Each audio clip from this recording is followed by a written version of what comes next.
Bom dia, paz do Senhor Jesus.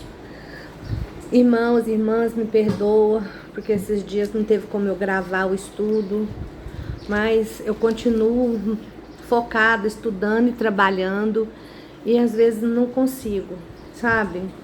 Mas é promessa de Deus, né, que os dias seriam abreviados, mas hoje nós estamos aqui, vamos orar e vamos começar. Nós vamos ler hoje do capítulo 10 de Romanos, a partir do versículo 14. Amém?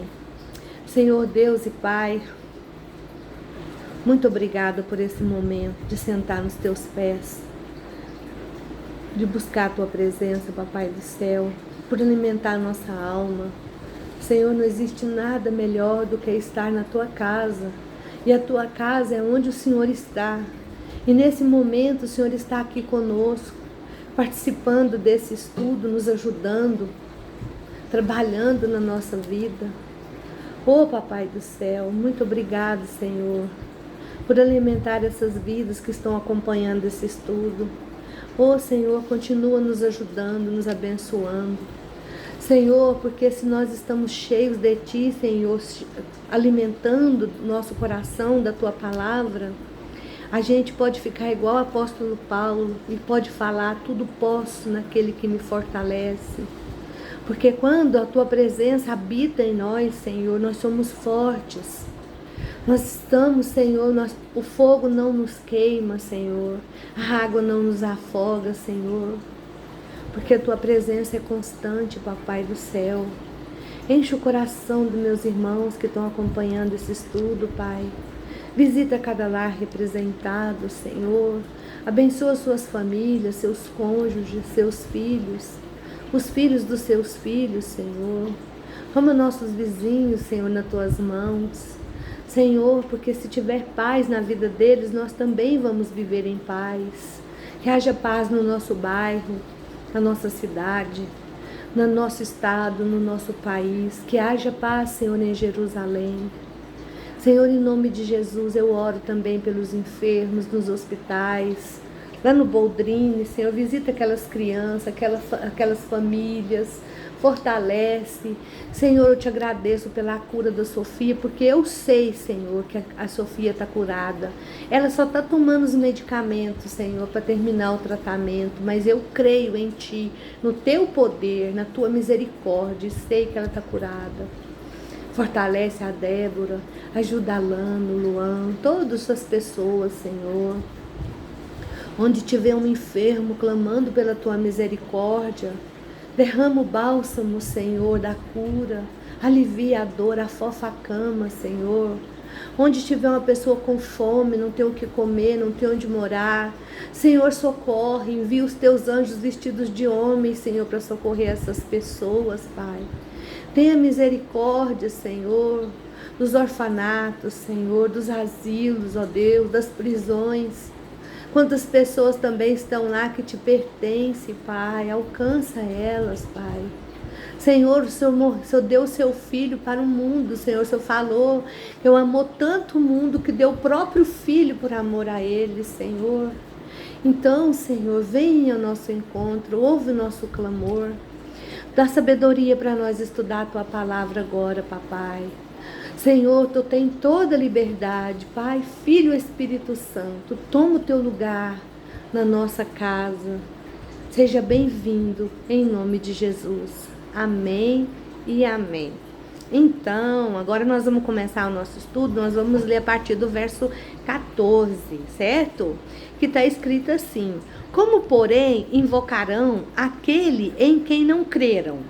E como crerão naquele de quem nada ouviram? E como ouvirão se não há quem pregue? E como pregarão se não forem enviados? Como está escrito: quão formosos são os pés dos que anunciam as coisas boas. Em outras versões está escrito as boas novas. Isso está escrito lá em Isaías 52, versículo 7, certo? Versículo 16.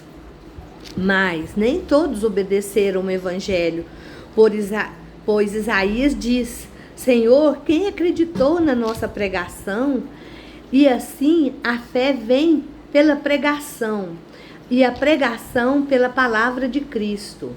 Outras versões está escrito assim: assim a fé vem por ouvir a palavra de Deus, certo? Mas pergunto, porventura não ouviram? Sim, por certo. Por toda a terra se fez ouvir a sua voz e as suas palavras até os confins do mundo. Salmo 19, versículo 4. Pergunto mais, porventura não terá chegado isso ao conhecimento de Israel? Moisés já dizia: eu vos porei em ciúmes com um povo que não é nação, com gente insensata, eu vos provocarei a ira. Deuteronômio 32, 21. Quer dizer, tudo isso que a gente está lendo, que Paulo está falando, foi profetizado, né? E Isaías a mais se atreve e diz: fui achado pelos que não me procuravam, revelei-me aos que não perguntaram por mim. Quanto a Israel, porém diz: todo dia estendi a mão a um povo rebelde e contradizente. Isaías 65, versículo 1 e 2. Amém? Então, vamos estudar esses pedacinhos aqui agora, né? Lá do versículo 14 até o 21 que a gente leu, o próprio povo de Deus, os judeus, rejeitou a mensagem de Cristo. Paulo claramente declarou que Israel foi responsável por rejeitar o evangelho. Paulo refutou qualquer argumento que os judeus pudessem levantar como o que havia de mensageiro de Deus. Por que ele fez isso? Oportunidades para ouvir, no versículo 18, eles tiveram, mas eles não aceitaram. Ou um claro entendimento da mensagem, como está lá no versículo 21. Paulo, de forma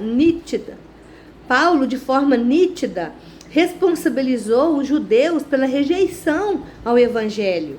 Israel errou porque não ouviu ou não entendeu, mas porque desobedeceu e se rebelou. Então, muitas vezes a gente ouve a palavra de Deus, mas a gente não obedece. Não adianta a gente saber a Bíblia de cor. Muitas pessoas sabem a Bíblia de cor, mas não obedece, não ama. Sabe esse versículo esse louvor que eu mandei hoje para vocês, sabe, no grupo? Então, a gente precisa andar com o Senhor em todo o tempo, sabe? Andar com Jesus quando a gente está em casa, quando a gente está na rua, quando a gente está no trabalho, no meio da multidão. A gente tem que colocar em prática o que a gente aprende na palavra de Deus. Ajudar a gente a perdoar, a entender, trocar de lugar com as pessoas. Se a gente vai fazer um trabalho, a gente faz aquele trabalho como se a gente estivesse fazendo para o próprio Cristo, sabe? Porque assim, Cristo está andando conosco. Porque quando a gente deixa de fazer a vontade de Deus, você já pensou? Deus está falando assim com a gente? É muito triste. Tipo assim, ele falou que ele iria, aqui no versículo, ele falou que ele ia provocar a ira neles, para eles ficar mais irados e perder a salvação. Porque Deus também, o nosso Deus, ele é misericordioso, ele é o amor, mas ele é um fogo consumidor. Chega uma hora que Deus cansa e ele deixa para lá, ele entrega nas mãos do diabo. Misericórdia, boa coisa está na mão de Deus, obedecer a ele, amém? Agora vamos começar a ler o capítulo 11. O futuro de Israel, tem um título aqui. Pergunto, pois, terá Deus porventura rejeitado o seu povo? De modo nenhum, porque eu também sou israelita da descendência de Abraão, da tribo de Benjamim. Paulo falou isso preocupado, né? Deus não rejeitou o seu povo, a quem de antemão conheceu. Ou, não sabeis que as escrituras referem a respeito de Elias, como insta perante Deus contra Israel, dizendo: Senhor, mataram os teus profetas. Lá em 1 Reis está escrito isso, 19 do versículo 10 a 14. Senhor, mataram os seus profetas, arrasaram os teus altares, só eu fiquei, e procuram tirar minha vida. Lembra quando Elias fugiu de Jezabel? Ele escondeu numa caverna. Aí o Senhor perguntou para ele o que aconteceu. Ele falou que mataram todo mundo, só ele sobrou, né? O que ele diz, porém, a resposta divina? Reservei para mim, o Senhor respondeu para ele, reservei para mim 7.000 homens que não dobraram o joelho diante de Baal. Isso está na continuação, lá no versículo 18 do capítulo 19 de 1 Reis. Assim, pois, também agora, no tempo de hoje, sobrevive um remanescente segundo a eleição da graça. E se é pela graça, já não é pelas obras. Isso não conseguiu. Mas a eleição os alcançou e os mais foram endurecidos. Quer dizer, aqueles que não foram alcançados, endureceu o coração. Que diremos, pois? O que Israel busca? Isso não conseguiu, mas a eleição os alcançou e os mais foram endurecidos. Como está escrito, Deus lhe deu o espírito de entorpecimento, olhos para não ver e ouvidos para não ouvir, até o dia de hoje. Lá em Isaías 29:10. E diz Davi, né, lá no Salmo 69, 22 ao 23, tornem-se-lhes mesa em laço e armadilha em tropeço e punição. Escureçam-lhe os olhos para que não vejam e fiquem para sempre encurvadas suas costas. Lembra que quando Jesus falava as parábolas dele, ele falava assim, que quem tem ouvidos ouça o que o Espírito diz. O que ele queria dizer? Ele falava as parábolas e muitas pessoas, aqueles que eram do Senhor, ouvia a palavra, alimentava e retia a palavra. Mas aqueles que tinham ouvido, ouviam, mas não escutavam, ouviam, mas não escutavam.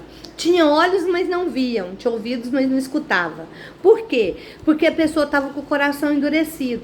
Lembra que eu falei para vocês um dia antes, acho que foi no último estudo que eu dei, que a gente precisa pedir a Deus para a gente ser esvaziado de todo sentimento que não agrada a Deus, para que a gente possa ser cheio do Espírito dele, da presença dele. Por quê?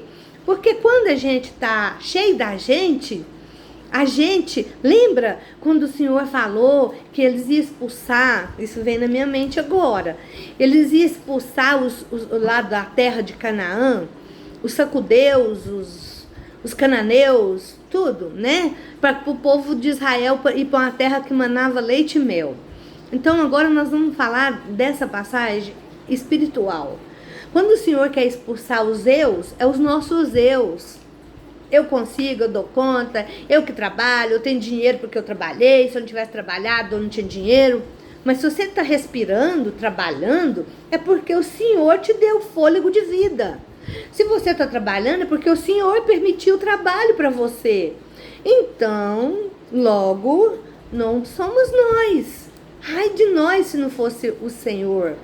Então, é isso que Paulo está falando. Agora a gente vê aqui o estudo da palavra de Deus, que fala assim, ó, do versículo 1 ao 10. Deus manteve um remanescente fiel. Quem que era esse remanescente? O Senhor Jesus. Ele era o remanescente fiel. Paulo identificou-se como um remanescente do pequeno grupo de fiéis. E ele estava falando dele agora. Esse grupo deixou evidências de que Deus não abandonou totalmente seu povo. Boas obras não são merecedoras da graça de Deus. Elas são evidências. É tipo assim, se você faz tudo errado e faz boa obra, então, como é que é isso? Está alguma coisa errado, né? Mas se você está cheio do Senhor Jesus, você não precisa ficar pensando que você não vai fazer. Você vai tratar as pessoas bem. Eu já falei sobre isso, mas eu vou repetir. Uma pessoa que ama a Deus, ele não vai ser mal pagador. Ele vai ser um esposo fiel, uma esposa fiel. Ele vai ser um bom funcionário, porque ele ama a Deus, ele não quer entristecer a Deus, tá entendendo? Então, isso aí acontece naturalmente, não é uma coisa forçada. Então, se você está forçando para ser uma pessoa boa, se você está forçando para ser um bom funcionário, clama o Senhor. Ainda você não está amando o Senhor mais do que tudo. Porque quando a gente ama a Deus mais que tudo, a gente cuida dos nossos filhos com amor, mesmo os filhos dando trabalho. Por quê? Porque os filhos são herança do Senhor, não são nossos. O Senhor deu para nós cuidar, certo? Então, as boas obras são evidência da graça. Paulo mencionou Isaías 29:10 para ilustrar a desobediência cega. É uma desobediência que as pessoas não estão vendo. Alguns interpretam que essa passagem não descreve a intenção de Deus, mas o resultado de corações e olhos fechados para Deus. Outros acreditam que a graça de Deus se estende aos eleitos que são remanescentes, enquanto outros estão cegos por seus pecados. Às vezes a pessoa acha porque ela batizou, porque ela nasceu em um lar cristão, ela está salva. E ela pode fazer o que ela quiser que ela está salva. Não é assim não, viu? Se você está desobedecendo a palavra de Deus, você não está salvo. Acorda, pede para o Senhor colocar do colírio dele. Lá em Apocalipse, o Senhor Jesus fala para uma igreja, que eu esqueci, acho que é de Sardes, que fala assim, que você pensa que você é rico, mas você é pobre, miserável, desgraçado e nu.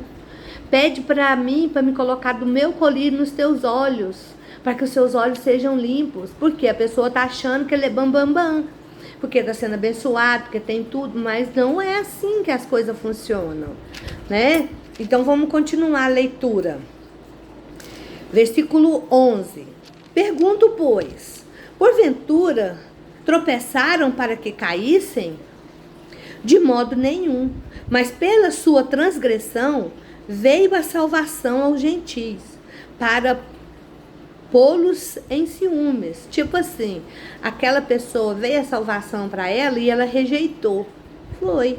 Aí o que aconteceu? O Senhor nos alcançou. Aí ele ficou com ciúme da gente e começa a implicar com a gente. Ora, se a transgressão deles redundou em riqueza para o mundo e o seu abatimento em riqueza para os gentis, quanto mais a sua plenitude. Dirijo-me a vós outros que sois gentis, visto, pois, que eu sou apóstolo dos gentis e glorifico o meu ministério, para ver se de algum modo posso incitar a emulação ou os do meu povo e salvar algum deles. Porque se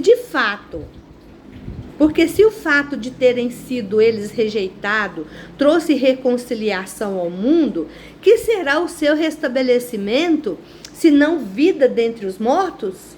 E se forem santas as primícias da massa igualmente, o será a sua totalidade. E se for santa a raiz, também os ramos serão. Se, porém, alguns dos ramos forem quebrados, e tu, sendo oliveira braba, foste enxertado em meio deles e te tornaste participante da raiz e da seiva da oliveira, não te glories contra os ramos, porém se te gloriares, sabe que não és tu que sustenta a raiz, mas a raiz a ti. Dirás, pois, alguns ramos foram quebrados para que eu fosse enxertado. Bem, pela sua incredulidade foram quebrados. Tu, porém, mediante a fé, estás firmes. Não te ensoberbeça, mas teme. Porque se Deus não poupou os ramos naturais, também não te poupará. Considerai, pois, a bondade e a severidade de Deus para com os que caíram, severidade, mas para contigo a bondade de Deus. Se nelas permaneceres, doutra sorte também tu serás cortado. Eles também, se não permanecerem na incredulidade, serão enxertados novamente, pois Deus é poderoso para enxertá-los. Pois se foste cortado da que por natureza era oliveira brava, e contra a natureza enxertado em a boa oliveira, quanto mais não serão enxertados na sua própria oliveira aqueles que são ramos naturais. É muito forte essa palavra, gente. é muito poderosa. Então, Paulo está falando aqui, do versículo 11 até o 24, que eu acabei de ler, que a rejeição dos judeus ao evangelho permitiu que ele fosse difundido mais rapidamente entre os gentios. Os missionários do século I proclamavam o evangelho primeiro aos judeus, mas eles rejeitou. Aí o Senhor mandou para os gentios, entendeu? Conforme consta no livro de Atos. Quando os judeus rejeitaram a mensagem, os cristãos falaram à audiência gentia, lá no capítulo 13 de Atos. No entanto, Paulo não desistiu dos judeus. Paulo empregou a figura de linguagem de uma oliveira para alertar os gentis para que não se deixassem levar pelo orgulho de sua nova posição. Os judeus descrentes são os galhos que foram cortados da oliveira de Deus. Os gentis cristãos são somente galhos silvestres que foram enxertados. Muito mais fácil seria os galhos da própria árvore pudessem ser enxertados de novo, quando os judeus responderem com fé. Então, o que o apóstolo Paulo está falando? Que nós somos galhos de uma oliveira brava, né? E que nós fomos arrancados daquela oliveira e fomos enxertados na oliveira verdadeira, né? Então, não era muito mais fácil os galhos da própria planta ser plantado lá e brotar? Não era muito mais fácil? Mas eles negaram, né? E por isso chegou até nós. Graças a Deus por isso, né? Porque senão o que seria da nossa vida, né? Então vamos ler aqui do 25 agora até o 36. Por último, porque não quero, irmãos, que ignoreis esse mistério, para que não sejais presumidos em vós mesmos, que veio o endurecimento da parte de Israel, até que haja entrada a plenitude dos gentios. E assim, todo Israel será salvo, como está escrito: virá de Sião o libertador, e ele apartará de Jacó as impiedades. Isaías 59, 20 e 21. Esta é a minha aliança com eles, quando eu tirar os seus pecados. Jeremias 31, versículo 33 e 34. Quanto ao Evangelho, são eles inimigos por vossa causa. Quanto, porém, à eleição, amados, por causa dos patriarcas, porque os dons, a vocação de Deus são irrevogáveis. Aquilo que o Senhor dá, Ele deu, Ele não toma.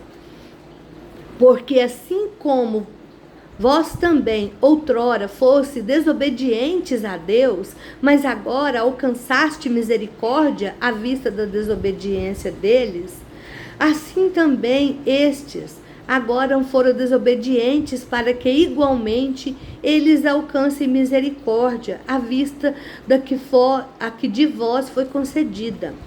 Porque Deus a todos encerrou na desobediência, a fim de usar de misericórdia para com ambos.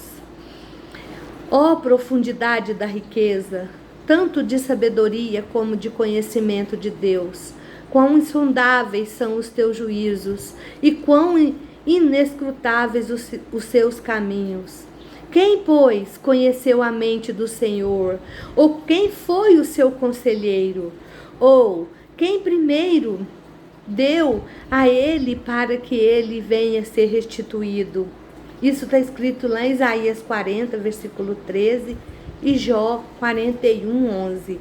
Porque dele e por ele e para ele são todas as coisas. A ele, pois, a glória eternamente. Amém. Glória a Deus. Aleluia. Israel, sabe, gente, nunca vai passar por tamanha rejeição ou abandonado, o abandono. Isso porque, sabe por quê? Sempre um remanescente vai existir, como existiu Jesus. Depois veio Paulo, que afirma que todo Israel vai ser salvo. Ele não está sugerindo que cada judeu individualmente, mas um grande número de judeus creriam em Cristo no final dos tempos. A frase todo Israel incluiu a plenitude dos gentis. Alguns estudiosos interpretam todo Israel como todas as pessoas serão salvas no final, o que é universalismo. Já outros acreditam que todo Israel é uma designação espiritual, significando a igreja. A leitura escatológica parece ser melhor interpretação. Paulo finaliza essa passagem com uma nota de louvor, celebrando a sabedoria e graça de Deus em relação ao ser humano. Como o Senhor é maravilhoso, o Senhor nos ama. E você está ouvindo essa palavra agora. Se você está ouvindo, sabe? Abra os teus ouvidos, alimenta dessa palavra. Porque o Senhor, Deus, tem muito mais para você, para mim. A gente, quando faz a vontade de Deus, sabe? A gente tem uma tranquilidade que os outros acham que a gente é doido. Por quê? Porque o Espírito de Deus habita em nós. E como é bom sentir a presença do Senhor. Que você possa sentir a presença do Senhor nesse momento que você está vendo esse vídeo, viu? Fica com Deus, a paz do Senhor Jesus, que o Senhor esteja com você em todo o tempo, onde você colocar as suas mãos, que o Senhor possa estar abençoando, em nome de Jesus. Até segunda, se Deus quiser. Amém? Fica com Deus.